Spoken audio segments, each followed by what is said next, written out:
কিছুদিন আগে আমি মায়াপুরে গেছিলাম খুব সকাল সকাল উঠে মায়ের ফ্রেন্ডের সাথে।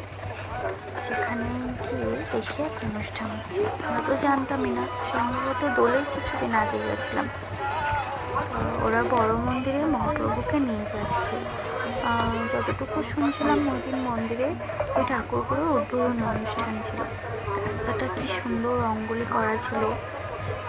দেখো ঠাকুরের মাথায় ছাতা ধরে ঠাকুরকে সিংহাসনে করে নিয়ে যাচ্ছে, সুন্দর লাগছে। তার থেকেও বেশি সুন্দর লাগছিল বাজনাটা।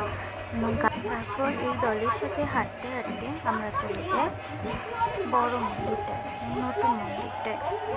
ওই মন্দিরটাকে এই ঠাকুরগুলোকে নিয়ে নিয়ে যাওয়া হয়েছিল। তারপর ওখানে গিয়ে দেখি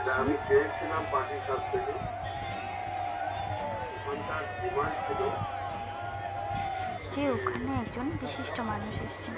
উনি হয়তো ভক্তদের সম্পর্কে কিছু বলছিলেন, কিন্তু আমরা অনেকটা দূরে থাকার কিছুই শুনতে পাচ্ছিলাম না। আমরা মন্দিরের ভেতরকার কিছু ক্লিপ নেওয়ার চেষ্টা করেছি। মন্দিরটা একদম কমপ্লিট না হয় এতটা ভালো লাগছে না, কিন্তু তাও খুব সুন্দর লাগছিল। ঠাকুরগুলোকে দেখতে কি সুন্দর লাগছিল, কি বলবো।